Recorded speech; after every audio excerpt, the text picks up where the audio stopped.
स्मृतिपुराणानाम् आलयं करुणालयं नमामि भगवत्पादशङ्करं लोकशङ्करम्.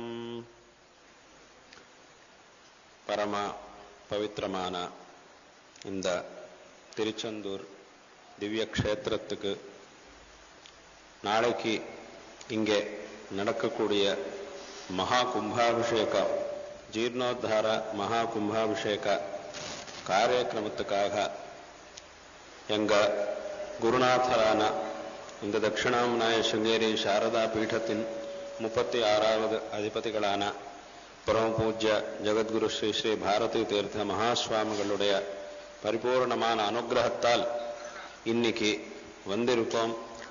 நாளைக்கு இந்த கும்பாபிஷேக காரியக்கிரமம், அப்புறம் சுவாமிக்கு அர்ச்சனம், இந்த எல்லா காரியக்கிரமங்களையும் நடத்தி அப்புறம் இங்கே இந்த திரும்பி சாத்துர்மாசிய அனுஷ்டானத்துக்காக சிருங்கேரிக்கு போக வேண்டி இருக்கு. இந்த ஒரு சந்தர்ப்பத்தில் 2 நாள் இந்த தமிழ்நாட்டில் யாத்திரை பண்ணணும்னு சங்கல்பித்து முதல்ல ராமேஸ்வரம் க்ஷேத்திரத்தில் இன்னைக்கு பிராச்சீன காலத்திலிருந்து வந்த சம்பிரதாயம் படி தனுஷ்கோட்டியில் சமுத்திர ஸ்நானம் பண்ணி சேத்து சமுத்திர ஸ்நானம் பண்ணி ராமநாத சுவாமி சந்நிதியில் அபிஷேகம் மகா பூஜையை நடத்தி அம்பாள் சந்நிதியிலையும் பூஜையை நடத்தி இன்னைக்கு இங்கே வந்திருக்கோம். இந்த கும்பாபிஷேகம் இதெல்லாமே நாளைக்கு இது நடக்க போகிறது. 1983வது வருஷத்துல எங்க குருநாதர் ஜகத்குரு ஸ்ரீ ஸ்ரீ பாரதி தீர்த்த மகாஸ்வாமிகள் அவருடைய குரு எங்க பரமகுருவான ஜகத்குரு ஸ்ரீ ஸ்ரீ அபினவ வித்யா தீர்த்த மகாஸ்வாமிகளுடைய ஆக்ஞைப்படி இதே மாதிரி யாத்திரையில இங்கே மகா கும்பாபிஷேகம் நடக்கிற போது இங்க வந்திருந்தார். இந்த ஒரு கும்பாபிஷேகத்துல அவருடைய சாநித்தியத்துல அந்த கும்பாபிஷேகத்தை நடத்தினார். எங்க குருநாதர் அந்த கும்பாபிஷேகம் நடத்தினார் அந்த சந்தர்ப்பத்தில். அதே மாதிரி இப்போ இந்த கும்பாபிஷேக காரியக்கிரமம் நடந்துட்டு இருக்கு. இது ரொம்ப சந்தோஷகரமான ஒரு விஷயம். இந்த ஒரு க்ஷேத்திரத்துக்கும் சிருங்கேரி சாரதா பீடத்துக்கும் ஆரம்பத்திலிருந்து ஒரு விசேஷமான சம்பந்தம் இருக்கு. ஜகத்குரு ஸ்ரீ ஆதிசங்கர பகவத்பாதாள் இந்த க்ஷேத்திரத்துக்கு வந்து இங்கே பகவான் இது வியஞ்சயன் சிந்து தீரே யாஸ்தே தமிழே பவித்ரம் பராசக்தி புத்திரம் அப்படின்னு அவர் ஸ்துதி பண்ணியிருக்கார் பகவத்பாதாள். இன்னும் நிறைய ஸ்லோகங்களை பகவானுடைய மகிமை பற்றி எழுதியிருக்கார். அப்பேற்பட்ட ஒரு க்ஷேத்திரம் பகவத்பாதாள் இங்கே வந்து பகவானுக்கு பூஜை பண்ணி இந்த ஸ்தோத்திரத்தை ஏற்றினார். அதுக்கப்புறம் இதே மாதிரி சிருங்கேரி பீட்டத்தின் ஆச்சாரியால் இங்கே வந்து பகவானுடைய ஆராதனம் பண்றது என்கிறது பரம்பரையாக வந்துட்டு இருக்கு. இங்கே வந்து சிருங்கேரி ஆச்சாரியால் இங்கே வந்தபோது உள்ள போய் பகவான் சந்நிதியில அவருடைய திருக்கரங்களால் பூஜை பண்றது என்கிற ஒரு சம்பிரதாயம் பிராச்சீன காலத்திலிருந்து வந்துட்டு இருக்கு. அதே மாதிரி எங்க குருநாதர் பரமகுருநாதர் எல்லோரும் இங்கே வந்து பூஜை பண்ணிருந்தார்.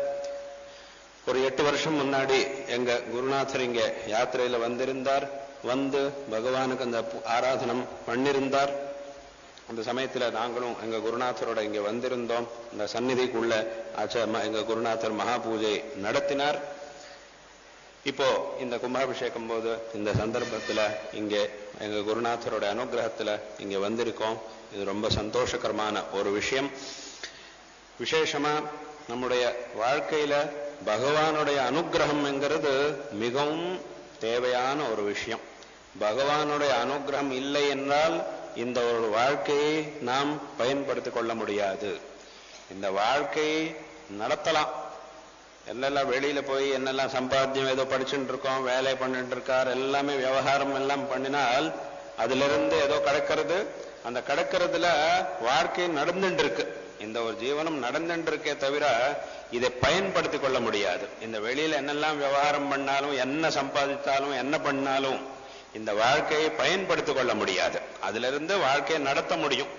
அதுல இருந்து என்னெல்லாம் கிடைக்கிறதோ அதுல இருந்து நமக்கு ஜீவனத்துக்காக என்னெல்லாம் வேண்டி இருக்கோ அதெல்லாம் ஏற்பாடு பண்ணிக்கலாம். ஆனா கடைசியில அது எல்லாத்தையும் விட்டுட்டு தான் போக வேண்டி வரும். என்ன நம்ம கையில இருந்தாலும் என்ன சம்பாதித்தாலும் எல்லாத்தையும் இங்க வேற ஜாஸ்தி சொல்றதே வேண்டாம். இந்த சரீரத்தையே விட்டுட்டு போக வேண்டி இருக்கு. இந்த சரீரத்தையே விட்டுட்டு போக வேண்டி இருக்கு ஒரு நாளைக்கு அப்படின்னு இருக்கிற போது இந்த சரீரத்தால் என்னெல்லாம் சம்பாதித்தோமோ அதையும் விடணும் அப்படின்னு தனியா சொல்ல வேண்டியதே இல்லை. எந்த சரீரத்துல நாம் இருந்துட்டு இருக்கோமோ இந்த ஒரு சரீரத்தை ஒரு நாளுக்கு விட்டுட்டு போக வேண்டி இருக்கு, ஏன்னா நமக்கு இஷ்டம் இல்லை என்னாலும் விட்டுட்டு போக வேண்டி இருக்குன்னு இருக்கிற போது இந்த சரீரத்தால் என்ன சம்பாதித்தோமோ அது எல்லாத்தையும் விட்டுட்டு போகணும் தான் என்கிற ஒரு விஷயத்தை தனியா சொல்ல வேண்டியதே இல்லை. ஆனால் இது எல்லாத்தையும் விட்டுட்டு போனாலும் ஒரு பொருள் மட்டும் நம்மளோட எப்பவும் இருக்கும். அது எப்பவும் நம்மளோட தான் இருக்கும். அது என்ன என்று கேட்டால் புண்ணியம். நம்ம என்னெல்லாம் புண்ணியம் பண்ணிருக்கோம் இந்த சரீரத்துல இருக்கிற போது, நமக்கு என்னெல்லாம் கிடைச்சிருக்கோ, பகவான் என்னெல்லாத்தையும் கொடுத்திருக்காரோ, எல்லோருக்கும் இந்த உலகத்துல ஒவ்வொரு விதமான சக்தியை பகவான் கொடுப்பார். சில பேருக்கு இந்த தனபலம் கொடுத்திருக்கார், சில பேருக்கு ஜனபலம் கொடுத்திருக்கார், சில பேருக்கு புத்தி பலம் கொடுத்திருக்கார், சில பேருக்கு இந்த சரீர பலம் கொடுத்திருக்கார். இந்த மாதிரி பகவான் ஒவ்வொருத்தருக்கும் ஒவ்வொரு விதமான சக்தியை கொடுத்திருக்கார். எல்லோருக்கும் எல்லாத்தையும் கொடுக்க மாட்டான் பகவான், கொடுக்க மாட்டார். ஒவ்வொருத்தருக்கும் ஒவ்வொரு விதமான சக்தியை கொடுத்தார்.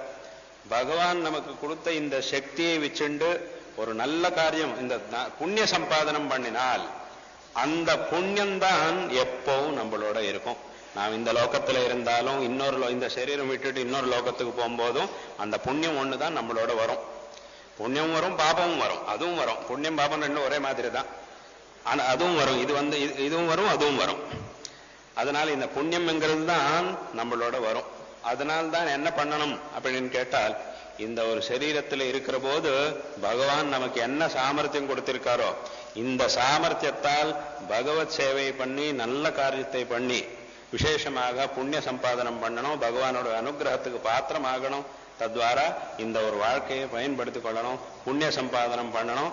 அதனால இந்த ஒரு வாழ்க்கையை நாம் பயன்படுத்திக் கொள்ள முடியும். இதுக்காக பகவான் நமக்கு ஒரு வாய்ப்பு கொடுக்கிறார். இந்த ஒரு சரீரத்துல வாய்ப்பு கொடுத்திருக்கார். இந்த உலகத்துல எவ்வளவோ கோடிக்கணக்கான ஜனங்கள் இருக்கார். இந்த ஜனங்களுக்குள்ளேயும் இந்த மாதிரி ஒரு பவித்திரமான க்ஷேத்திரத்துல, இந்த ஒரு பவித்திரமான ஒரு பரம்பரையில, எந்த பரம்பரையில சுவாமியின் ஆராதனம் சேவை கைங்கரியம் பண்ணிட்டு வராரோ அப்பேற்பட்ட ஒரு பரம்பரையில பகவான் ஜன்மம் கொடுத்திருக்கார். இந்த பேர்பட்ட ஒரு க்ஷேத்திரத்துல நமக்கு இந்த பிறவி கிடைச்சிருக்குன்னா அது எவ்வளவோ ஜன்மங்கள்ல பண்ண புண்ணியத்தால் தான் உங்களுக்கு எல்லோருக்கும் விசேஷமாக கிடைச்சிருக்கு. இந்த ஒரு சந்நிதியில, இந்த க்ஷேத்திரத்துல, இந்த க்ஷேத்திர வாசம் பண்ணி இந்த பரம்பரையில பிறந்து இந்த பகவானுடைய அனுகிரகம் சேவை பண்ணக்கூடிய ஒரு அவகாசம், ஒரு வாய்ப்பு உங்களுக்கு எல்லோருக்கும் விசேஷமாக கிடைச்சிருக்கு.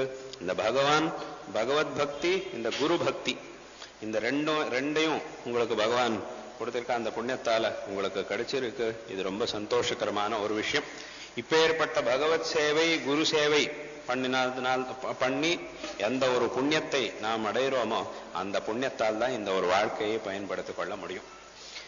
அதனால இப்பேற்பட்ட இந்த புண்ணிய சம்பாதனம் என்கிறது மனிதனுக்கு ரொம்ப முக்கியமானது. அதனால்தான் ஒரு சின்ன கதை இருக்கு. ஒரு ஊர்ல ஒருத்தன் இருந்தான்.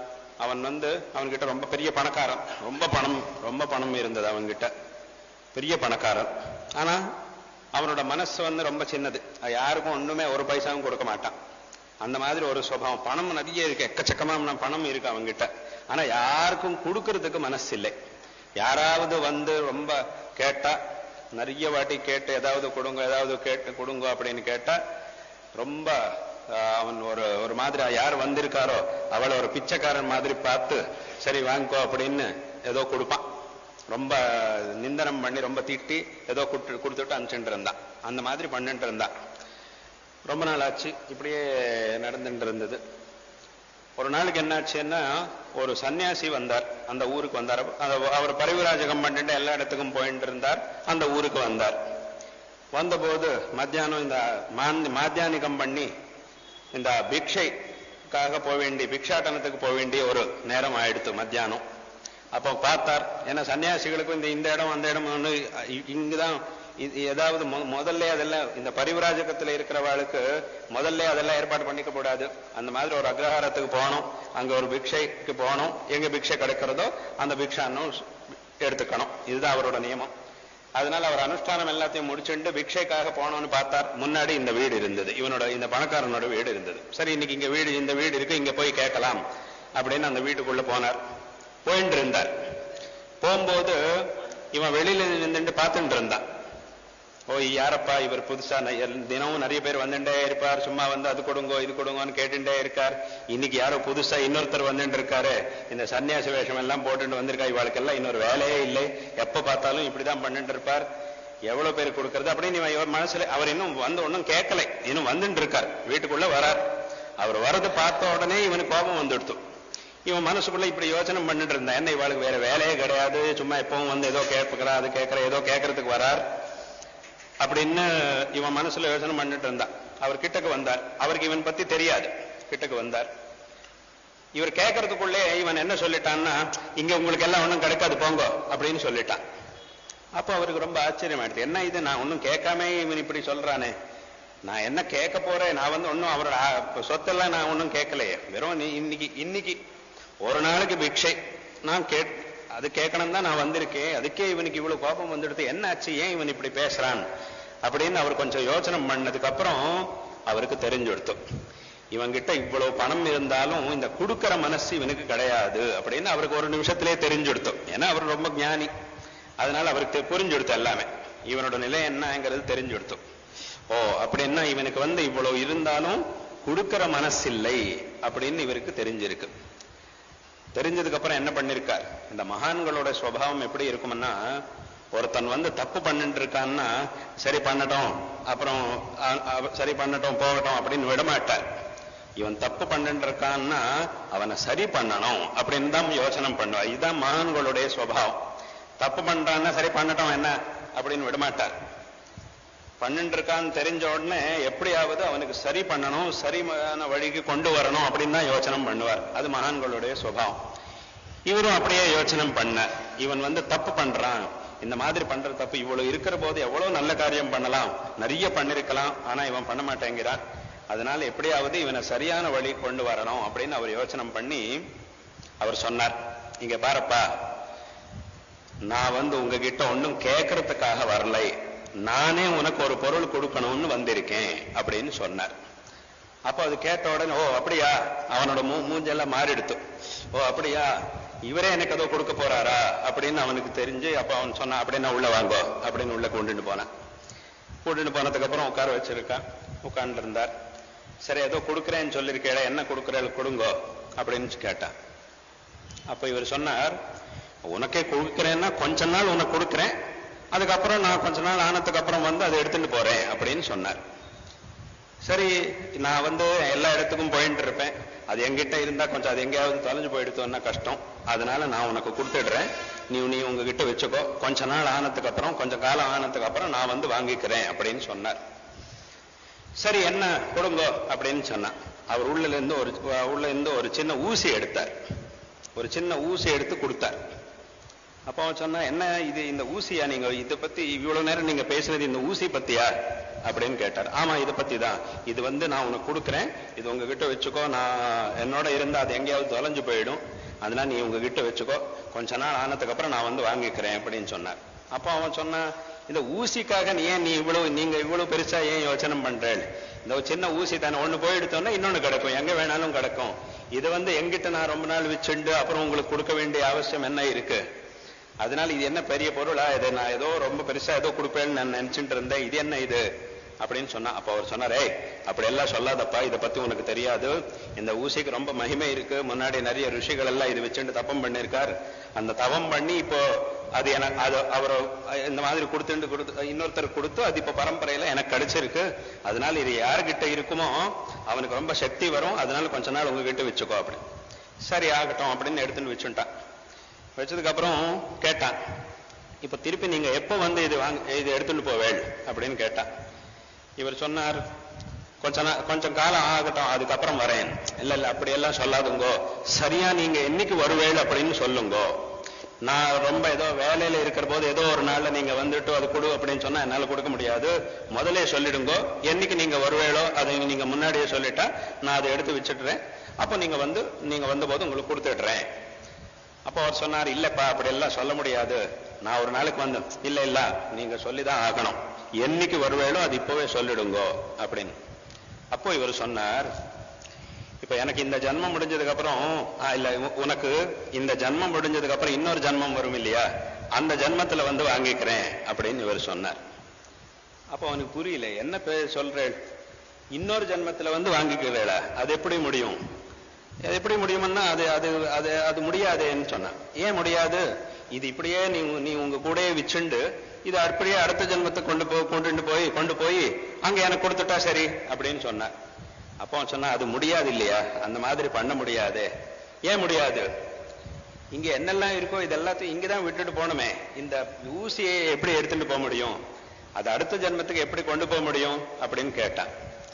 ஏன் கொண்டு போக முடியாது, இல்ல இந்த சரீரம் விட்டுற போது எல்லாத்தையும் விட்டுட்டு போக வேண்டி இருக்கே அப்படின்னு சொன்னார். அப்போ இவர் சொன்னார், அப்படின்னா என்னாச்சு, ஒரு சின்ன ஊசியே உன்னோட நீ கொண்டு போக முடியாது, ஒரு சின்ன, இது ரொம்ப சின்ன பொருள், இவ்வளவு சின்ன ஒரு பொருளே நான் உனக்கு கொடுத்து இது அடுத்த ஜென்மத்துக்கு கொண்டு போய் அங்க எனக்கு கொடு அப்படின்னு சொன்னா உன்னால முடியலன்னா, அப்போ இவ்வளவு சொத்து, இவ்வளவு கோடி கணக்கான இந்த சொத்தெல்லாம் வச்சுட்டு நீ என்ன பண்ணுவே, சும்மா அப்படியே வச்சுண்டு யார் ஒரு நல்ல காரியத்துக்கும் நீ உபயோகம் பண்ணாம சும்மா அப்படியே வச்சுண்டு என்ன பண்ண போற, அதனால இதெல்லாம் பண்ணாம இதை வந்து நல்ல காரியத்துக்காக நீ உபயோகம் பண்ணு, அப்போ அதுல இருந்து உனக்கு புண்ணியம் கிடைக்கும், அந்த புண்ணியத்தை நீ எங்க வேணாலும் கொண்டு போலாம். இங்க நம்ம கிட்ட இருக்கக்கூடிய இந்த ஒரு சாமர்த்தியம், பகவான் வந்து உனக்கு இவ்வளவு சாமர்த்தியம் கொடுத்திருக்கான், இந்த ஒரு சாமர்த்தியத்தால நீ வந்து நல்ல காரியம் பண்ணா அப்போ அதுல இருந்து உனக்கு புண்ணியம் கிடைக்கும், அந்த புண்ணியத்தை நீ எல்லா இடத்துக்கும் கொண்டு போகலாம், அதனால இந்த மாதிரி பண்ணுன்னு சொன்னதுக்கு அப்புறம் அவனுக்கு எல்லாம் புரிஞ்செடுத்து. அப்போ அவன் சொன்னான், சரி நீங்க சொன்னதெல்லாம் எனக்கு புரிஞ்செடுத்து, நான் இவ்வளவு நாள் ரொம்ப தப்பு பண்ணிட்டு இருந்தேன், இப்ப நீங்க வந்து சொன்னது எனக்கு நல்லா புரிஞ்சிருக்கு, இனிமே நான் வந்து இந்த நல்ல காரியத்துக்காக இதை உபயோகம் பண்றேன், எனக்கே தெரியல இந்த மாதிரி யாருமே எனக்கு சொன்னதே கிடையாது, இன்னைக்கு நீங்க சொல்லியிருக்கேள், அதனால எனக்கு ஞானோதயம் ஆச்சு, அதனால நான் இப்போ நல்ல காரியம் பண்றேன் அப்படின்னு அவன் சொன்னான், நல்ல காரியம் பண்ணான் அப்படின்னு அந்த கதை. இதெல்லாம் எதுக்கு சொல்ல வந்தேன்னா, அந்த புண்ணிய சம்பாதனம் பண்றது, இந்த பகவான் வந்து நமக்கு என்ன ஒரு அவகாசம் கொடுத்திருக்காரோ, என்ன ஒரு சாமர்த்தியத்தை கொடுத்திருக்காரோ, அந்த சாமர்த்தியத்தை உபயோகம் பண்ணி ஒரு பகவத் ஆராதனம் பண்ணி பகவத் சேவை பண்ணினால் அதுல இருந்து நமக்கு புண்ணியம் கிடைக்கும், அந்த ஒரு புண்ணியம் வந்து நாம் எங்க போனாலும் நம்மளோட இருக்கும், அதுதான் நம்மளை காப்பாற்றும். நாம் எங்க போனாலும் ரக்ஷந்தி புண்ணியானி புராகிருத்தானி அப்படின்னு சாஸ்திரம் சொல்றது. இந்த முன்னாடி என்ன புண்ணியம் பண்ணிருக்கோமோ இன்னைக்கு நன்னா இருக்கோம் அப்படின்னு சொன்னாலே அதனோட அர்த்தம் முன்னாடி நாம் புண்ணியம் பண்ணிருக்கோம், புண்ணியம் பண்ணினதுனால்தான் இன்னைக்கு நன்னா இருக்கோம். ஏன்னா நிறைய பேர் கேட்பார், இப்ப நாங்க வந்து நன்னாவே இருக்கோமே, நீங்க புண்ணியம் ஏன் பண்ணணும், நன்னா இருக்கிறதுக்காக பண்ணணும் அப்படின்னு சொல்ல, இப்ப நாங்க வந்து நன்னாவே இருக்கோமே ஏன் பண்ணணும் அப்படின்னு கேட்பார். இப்ப நன்னா இருக்கேன்னாலே அதுக்கு அதனோட அர்த்தம் என்ன, முன்னாடி நம்ம வந்து புண்ணியம் பண்ணிருக்கோம், அதனால்தான் இன்னைக்கு நன்னா இருக்கும். இது இப்படியே இருக்கணும்னா இப்போ எப்படி நன்னா இருக்கோமோ, நல்ல ஸ்திதியில இருக்கோமோ, இதே மாதிரி எப்பவும் இருக்கணும்னா புண்ணியத்தையும் பண்ணிட்டு இருக்கணும், அப்புறம் முன்னாடி பண்ண புண்ணியத்தால் நமக்கு என்ன கிடைச்சிருக்கோ அதையும் அனுபவிச்சுட்டு இருக்கணும். அதே மாதிரி இப்பவும் நல்ல புண்ணியத்தை என்ன பகவான் என்ன சாமர்த்தியம் கொடுத்திருக்காரோ அதை வச்சுட்டு அந்த நல்ல காரியம் பண்ணால் அதுல இருந்து நமக்கு எல்லாத்திலையும் நல்லதாகும். அதனால இப்ப ஏற்பட்ட ஒரு அவகாசம் இந்த மனித பிறவியில நமக்கு கிடைச்சிருக்கு. அதுலயும் இப்ப சொன்ன மாதிரி இந்த மாதிரி ஒரு திவ்ய கஷேத்திரத்துல இருந்து பகவானுடைய சேவையை பண்ணக்கூடிய ஒரு அனுகிரகம் இந்த ஜென்மத்துல எல்லாருக்கும் கிடைச்சிருக்கு, உங்களுக்கு எல்லோருக்கும் கிடைச்சிருக்கு. இது ரொம்ப ஒரு சந்தோஷகரமான ஒரு விஷயம். இந்த மாதிரி ஒரு க்ஷேத்திரத்துல பகவத் சேவை பண்றது, அதே மாதிரி இந்த ஒரு சிருங்கேரி பீடம் பகவத் பாதாள் இந்த சனாதன தர்ம பிரச்சாரத்துக்காக, இந்த அத்வைத சித்தாந்தத்தின் பிரச்சாரத்துக்காக எந்த ஒரு பீடத்தை 4 ஆம்நாய பீடங்களை ஸ்தாபனம் பண்ணிருக்காரோ அப்பேற்பட்ட அந்த 4 ஆம்நாய பீடங்கள்ல இந்த தட்சிண பாரதத்துக்கு பீடமா இருக்கக்கூடிய இந்த தட்சிணாம்நாய, அதனால்தான் இதுக்கு தட்சிணாம்நாய சிருங்கேரி சாரதா பீடம். இது தட்சிண பாரதத்தின் பீட்டமா இருக்கிறதுனால்தான் இதுக்கு தட்சிணாம்நாயம் அப்படின்னு பேரு. அதே மாதிரி ரிஷ்யஸ்ருங்க மகர்ஷிகள் அவர் எந்த பவித்திரமான க்ஷேத்திரத்துல தபம் பண்ணிருக்காரோ அந்த க்ஷேத்திரத்துல இந்த பீடம் ஸ்தாபிக்கப்பட்டிருக்கு, அதனால இதுக்கு சிருங்கேரி பீடம் அப்படின்னு சொல்றார். அதே மாதிரி அங்க அம்பாள் சாரதாம்பாளையும் அங்க அதிஷ்டாத்திரி தேவதையா பிரதிஷ்டாபனம் பண்ணதுனால இதுக்கு சாரதா பீடம் என்கிற ஒரு பேரு. அதனால்தான் இது தட்சிணாம்நாய சிருங்கேரி சாரதா பீடம். இந்த ஒரு பீடத்துல அவிச்சின்னமான ஒரு குரு பரம்பரை வந்துட்டு இருக்கு. இந்த ஒரு பரம்பரையில எங்க குருநாதர் ஜெகத்குரு ஸ்ரீ ஸ்ரீ பாரதி தீர்த்த மகாஸ்வாமிகள் இப்போ 36வது அதிபதிகளா இருந்து விசேஷமாக நமக்கு எல்லோருக்கும் அனுகிரகம் பண்ணிட்டு இருக்கார். இப்பேற்பட்ட ஒரு பீடத்துக்கும் இந்த க்ஷேத்திரத்துக்கும் இருக்கக்கூடிய ஒரு சம்பந்தம் பிராச்சீன காலத்திலிருந்து வந்துட்டு இருக்கக்கூடிய ஒரு விசேஷமான சம்பந்தம், அந்த ஒரு சம்பிரதாயம் சம்பந்தம் இது பழைய காலத்திலிருந்து இந்த மாதிரி வந்துட்டு இருக்கு. விசேஷமாக இங்கே நான் ஆரம்பத்துல சொன்ன மாதிரி இங்கே வந்தபோது பகவத் சந்நிதியில இந்த பூஜையை பண்ணக்கூடிய ஒரு சம்பிரதாயம் பிராச்சீன காலத்துல இங்கேயும் ராமேஸ்வரத்திலும் எல்லா இடத்திலையும் இதெல்லாமே இந்த ஒரு சம்பிரதாயம். இந்த சம்பிரதாயம்ங்கிறது ரொம்ப முக்கியமானது. பகவத் பாதாள் அவருடைய பாஷ்யத்துல ஒரு இடத்துல சொல்லுவார், என்னன்னு கேட்டா, தஸ்மாத் அசம்பிரதாயவித்து சர்வசாஸ்திரவிதபி மூர்க்கவது உபேட்சணீயா அப்படின்னு சொல்லியிருக்க. இதனோட அர்த்தம் என்னன்னு கேட்டா, ஒருத்தன் எவ்வளவு படிச்சாலும் சர்வசாஸ்திரவிதபி எல்லா சாஸ்திரங்களையும் நன்னா படிச்சாலும் அசம்பிரதாயவித் அவன் சம்பிரதாய பரிபாலனம் பண்ணலைன்னா அப்ப அவனை நாம் எடுத்துக்கப்படாது. மூர்க்கவது உபேட்சணீயா, அவனை உபேட்சை பண்ணணும், அவனை நாம் சேர்த்துக்கப்படாது அப்படின்னு இந்த மாதிரி எதுக்கு சொல்லியிருக்காருன்னா, அந்த சம்பிரதாயம்ங்கிறது இவ்வளவு முக்கியம் அப்படின்னு சொல்றதுக்கு இந்த ஒரு வார்த்தையை அவருடைய பாஷ்யத்துல சொன்னார். சர்வசாஸ்திர விதப்பி மூர்க்கவது உபேட்சணீயா அப்படின்னு சொல்ல. இந்த சம்பிரதாயம்ங்கிறது இவ்வளவு முக்கியம். எப்படி இந்த சம்ஸ்காரம் அப்படின்னு இருக்கு, இந்த படிப்பு மற்றும் சம்ஸ்காரம் இந்த ரெண்டும் ரொம்ப முக்கியம். அதுலயும் இந்த படிப்பு ஒண்ணு வேணும், இந்த சம்ஸ்காரம் வேண்டி இருக்கு மனிதனுக்கு.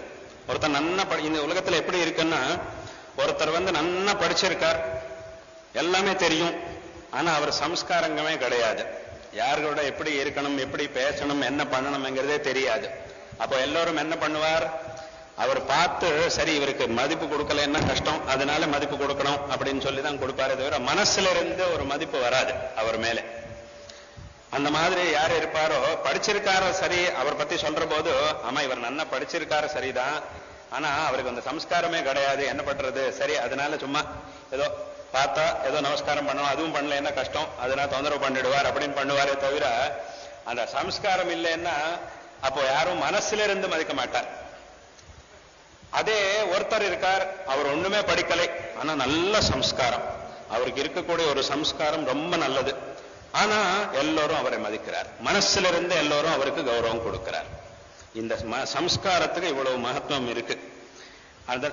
அப்படின்னா அதனோட அர்த்தம் என்ன, எல்லாம் படிச்சாலும் இந்த சம்ஸ்காரம் இல்லைன்னா அந்த மதிப்புங்கிறது கிடையாது. ஒன்னும் படிக்கலைன்னாலும் இந்த சம்ஸ்காரம் ஒரு நல்ல சம்ஸ்காரவந்தமா இருக்காருன்னா அவருக்கு எல்லோருடைய மதிப்பும் கிடைக்கிறது.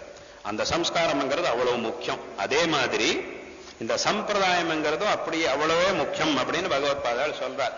அவன் எல்லா சாஸ்திரங்களையும் படிச்சாலும் இந்த சம்பிரதாயம்ங்கிறது ரொம்ப முக்கியமானது, இதை பரிபாலனம் பண்ணிட்டு வரணும் அப்படின்னு பகவத் பாதாள் சொன்னார். இதுதான் அந்த பாஷ்யத்துல சொன்ன வாக்கியத்தின் தாத்பரியம். அதனால இப்பேற்பட்ட ஒரு சம்பிரதாயம் படி இது ரொம்ப முக்கியமானது.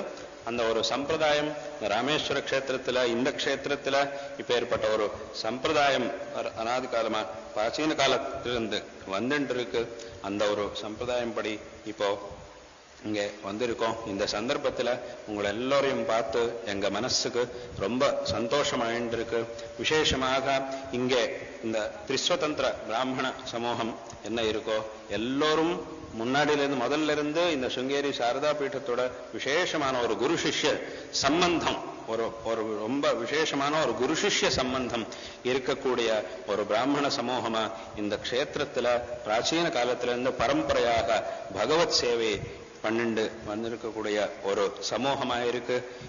அதே மாதிரி இன்னைக்கும் அதே மாதிரி ஒரு பரம்பரை வந்துட்டு இருக்கு. இது ரொம்ப சந்தோஷகரமான ஒரு விஷயம். இந்த சமயத்துல உங்களுக்கு எல்லோருக்கும் நாராயண ஸ்மரண பூர்வமா ஆசீர்வாதம் பண்ணிட்டு இருக்கோம். சாரதா சந்திரமௌலீஸ்வருடைய எங்க குருநாதர் பரமபூஜ்ய ஜெகத்குரு ஸ்ரீ ஸ்ரீ பாரதி தீர்த்த மகாஸ்வாமிகளுடைய பரிபூர்ணமான அனுகிரகம் உங்களுக்கு எல்லோருக்கும் சதா காலம் இருக்கட்டும். தத்வாரா எல்லாம் இதே மாதிரி எந்த விதமான தடைகள் இல்லாமல் பகவானுடைய சேவையை இப்படியே எப்படி பகவத் பாதர் நீங்க அந்த சுவாகத பத்திரிகையில் படிக்கிற போது படிச்சிருக்க